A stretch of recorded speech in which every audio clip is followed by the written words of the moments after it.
Here we go. Let's go on and get into it, man. I'm ready to rock and roll. Here we go. First down. Nope, not there. Nope, not there. Nope, not there. First down. Bar moment of the week.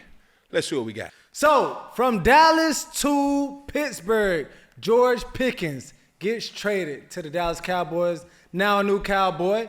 All right, but it did not stop there. Even though that was big news, first off, we have the post that someone made talking about the trade. So it's funny because everybody back home, like in the off season, like they're like, yo, who y'all getting at quarterback?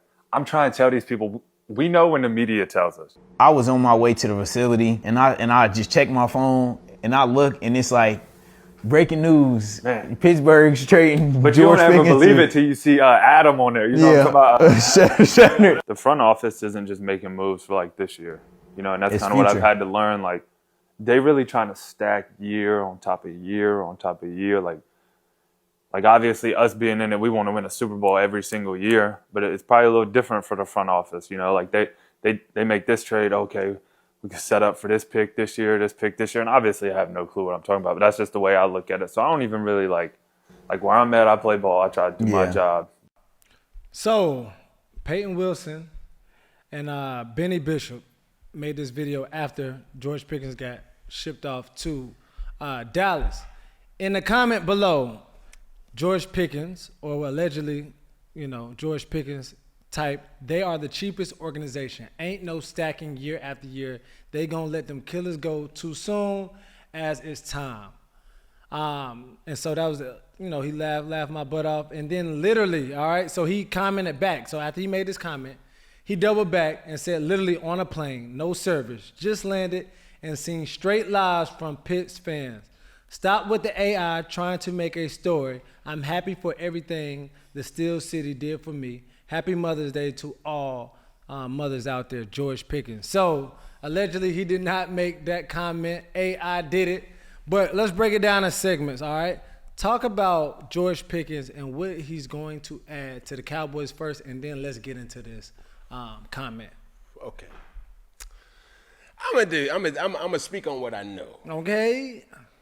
I don't know much, but what I do know, I know. Instantly, the Cowboys got better. Yeah, for sure.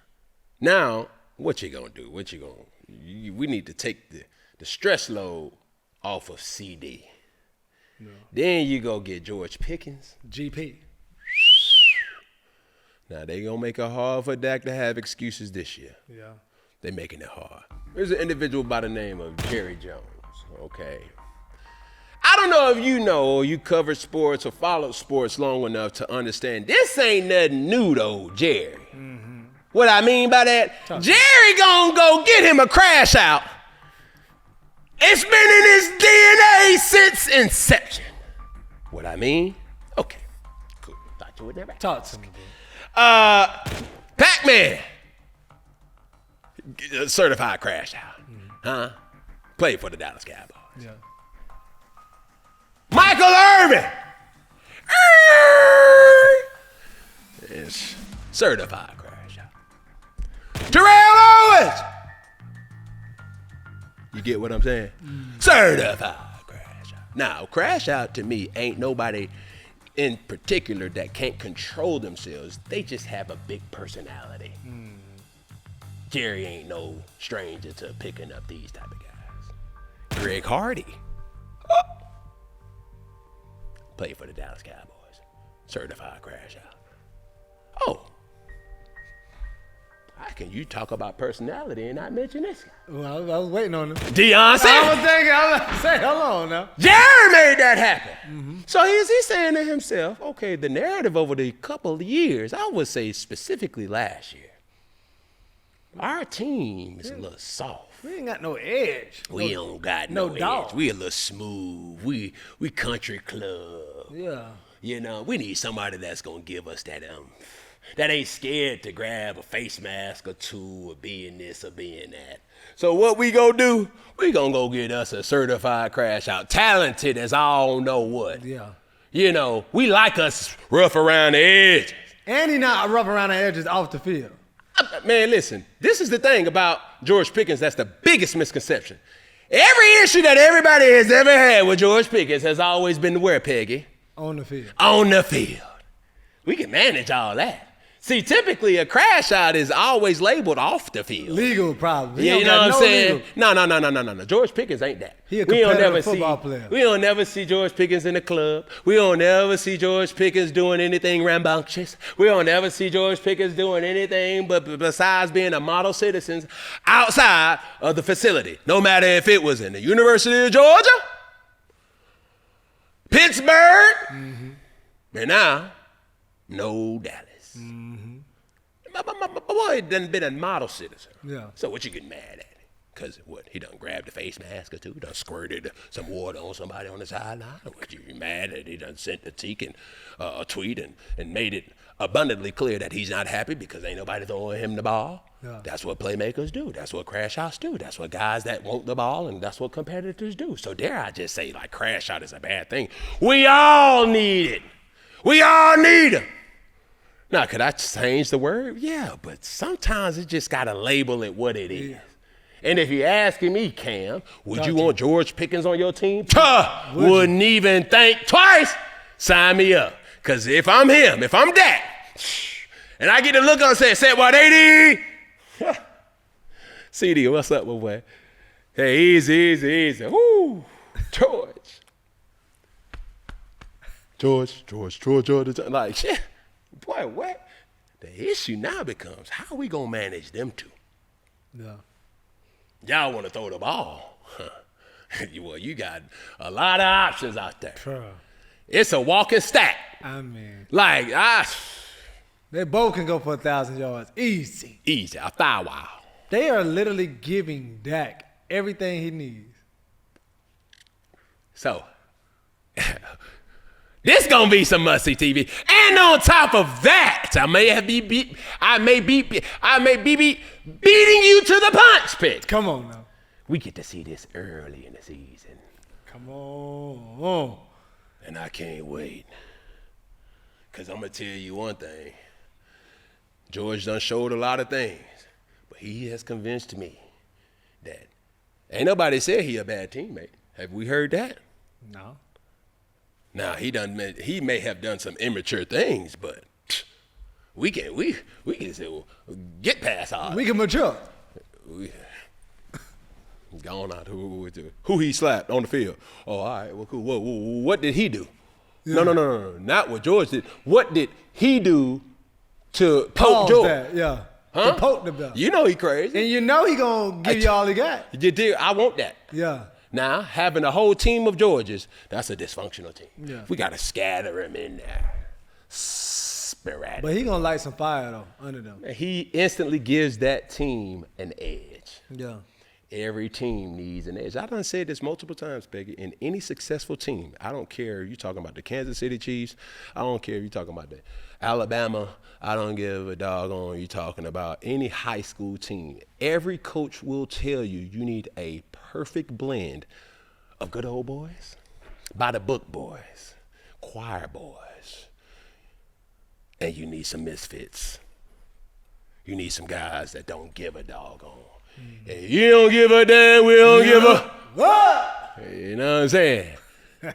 That's the old me. But I will stand on this and say that, hey, bruh, George Pickens makes our football team a better football team. Instantaneously. So, I can't wait. I can't love wait it.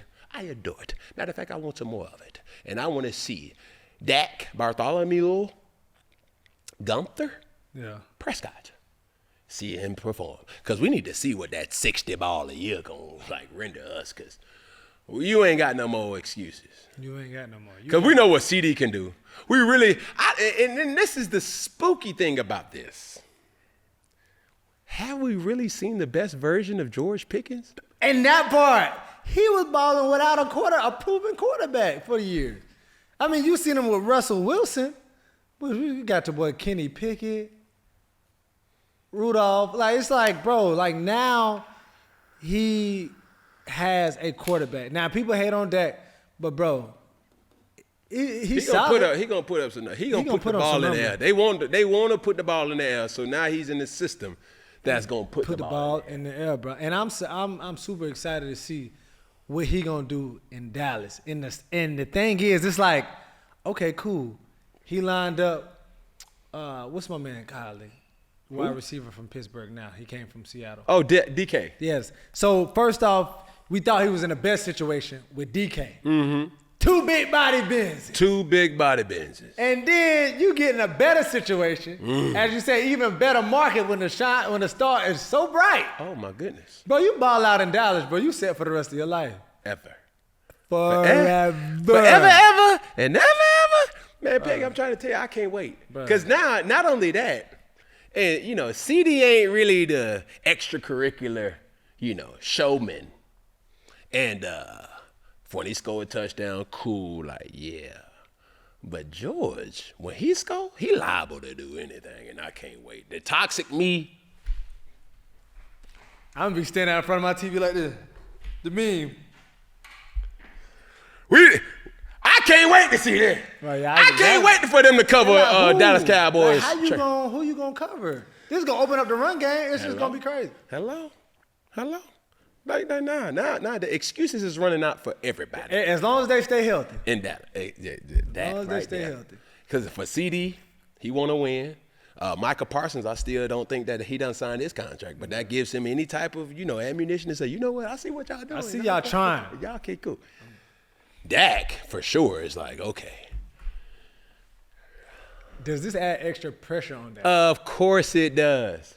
Like it does both. It's like, oh, okay, it takes pressure off of me, but damn, it putting pressure If he is the competitor, any competitor will want this situation. Yeah. This is a good problem to have. Mm-hmm.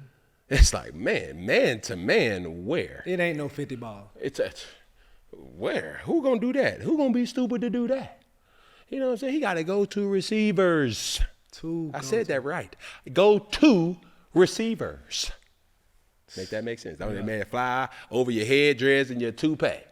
He has a go to receivers. Golden retriever. I would like to say I got to go to receiver too, Peggy. Come on now. You do. Yeah, I'm proving he ain't making no $60 million a year, but not yet. I can go to my boy any given time. Gotta have this situation. He ain't let me down yet. Not on camera here. And by the way, from parts unknown, from the Queen City.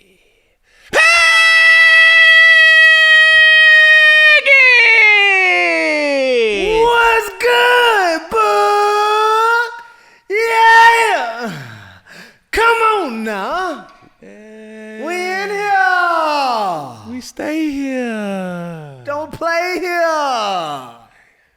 It's the A here. You're looking around like it's a maze here.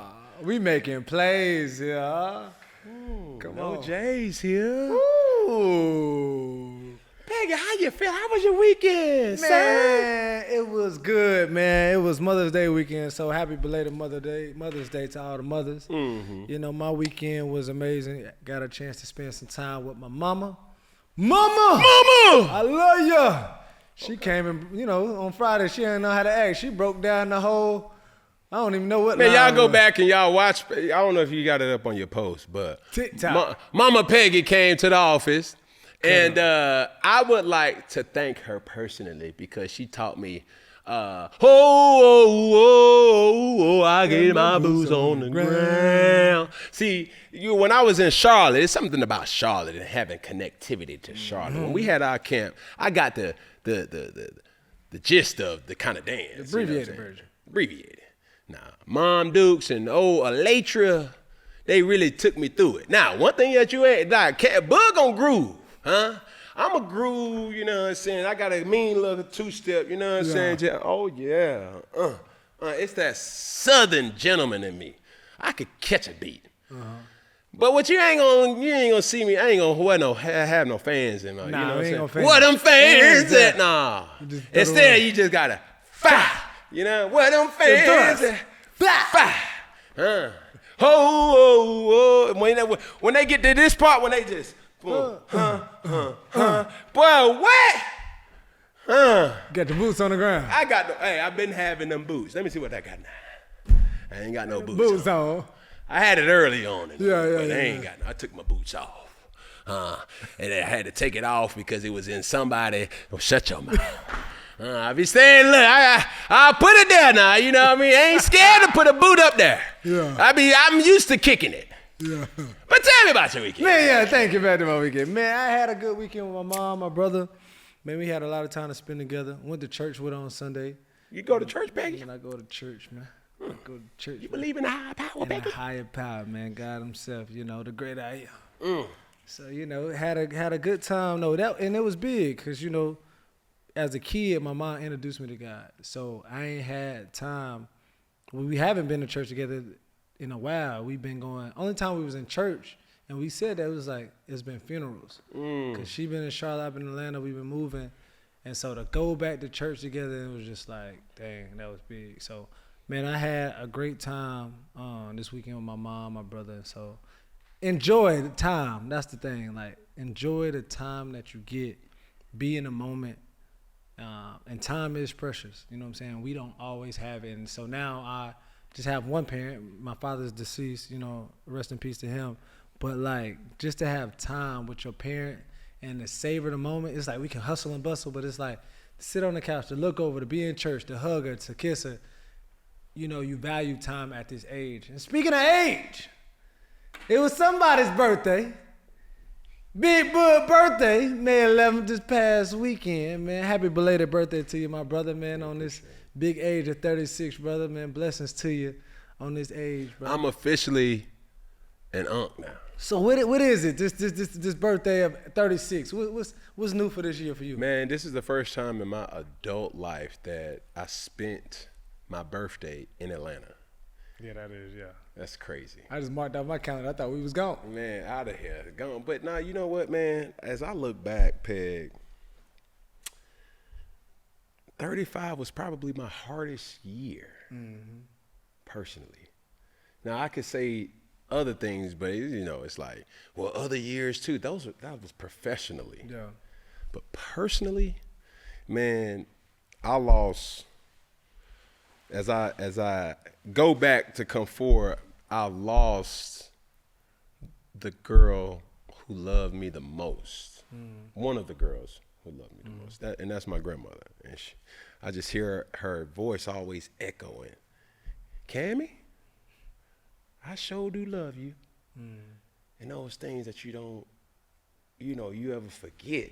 And, obviously I still have the opportunity to have both of my parents here. My mother is an angel on earth. My grandmother obviously was an angel on earth. And, when they say I had a praying grandmother, I definitely had that. So I took this time, haven't really had time to get away, but I had time to kind of think about where I've come from.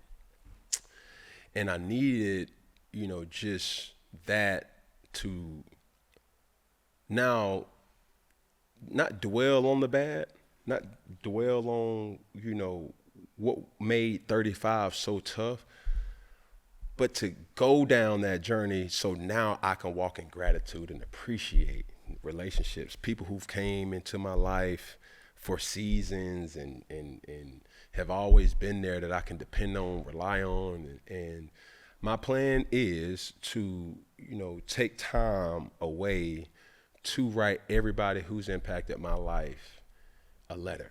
You know what I'm saying? But that's just what it is. Can't wait for my letter, man. Yeah, no. I said everybody who I appreciate. I said I appreciate you. I appreciate you. No. You know what I'm saying? Let him use you, not the devil. Yeah. Watch your tongue. No. I'll get me a boot. Put one fall up in there. All right, now. No. Speaking of, Peggy, one thing that ain't gonna change. One thing that will never change. Well, I mean, adamantly will never change. I'm gonna be fresh. Okay. Yeah. All right. You're fresh now. Got the thrashers? Cause I thrash you. You dig what I say? You keep talking, I'm a thrashing. Yeah, all right now. You see what I got on, a soccer jersey. All right? I'm kicking more than karate over here too. So all right, cool. Don't get your FIFA, your MLS on, brother. right. All right, now. Stay in your lane. I got one leg that's good, and it still can cool. work. All right, You're going to need more than one. It's fine. You're going to need more than one. You just take one right kick. Well, let's keep this thing PG. Yeah, you you know go. what I'm saying? Shout out to the real Atlanta who can appreciate, this style selection of this week. And let's keep it pushing. Peter Pecker P. There you go. Here we go, next clip. Well, as we talk about Dallas, America's team is going against the Super Bowl champs in the first week of the NFL 2025 season, September 4th, all right?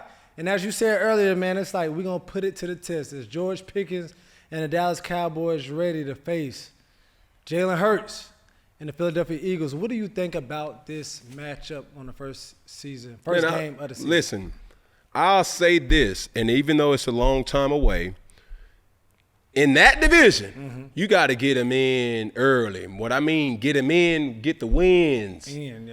Any type of divisional game, a divisional opponent, the OG would always tell me, man, they count for two.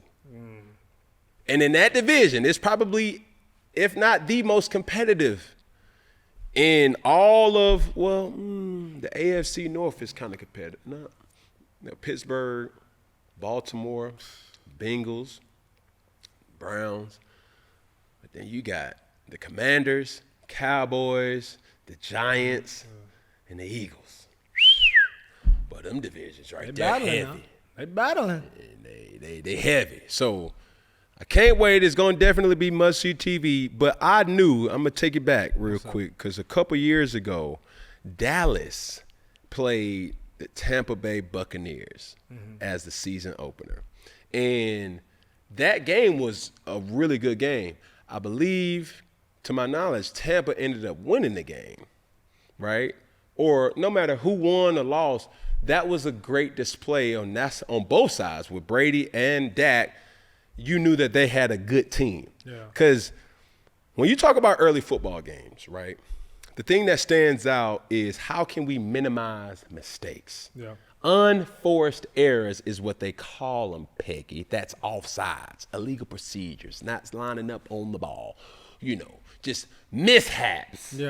And that typically happens first game of the year in all football. They don't fixes. High school, rec ball, park ball, whatever you want to call it. College, it's just, man, we got to iron out all the kinks. So the team who does simple better typically wins. Simple better. Just listen to me, Peggy. You're going to learn something. I got you. You're going to learn something. Whoever does simple better. You dig what I'm saying? Here we go, next clip. Okay, the Saints are marching in, but Derek Carr is marching out. He has officially retired, all right? So he has a great resume, second-round pick, 4-time Pro Bowl, 77 NFL wins, 41,000 yards, more than 41,000 yards, and 257 touchdowns, but has a losing career win percentage with 77 wins and 92 losses, and one trip to the playoff, which was a loss. One thing about this, as we talk money talk, even with this record, Derek Carr is ninth most of any player from 2014 to 2024 with making over $205 million. Boom. So we have to talk about two things. Obviously, the piggy bank and the money that he has made, but also with him retiring, what is going to happen in New Orleans? Because they have three quarterbacks that really aren't proven starters. So the job can go to anybody. Did they draft the right quarterback? Should they have drafted a Shador or another quarterback? Talk to me about that and, the state of the New Orleans Saints. If I'm Cam Jordan, I'm ticked off. Because he's trying to win now. Yesterday. You dig what I'm saying? If I'm in the Bayou, I'm like, what are we doing? We haven't went out and got a quarterback yet. We didn't, we had opportunities to draft a quarterback early.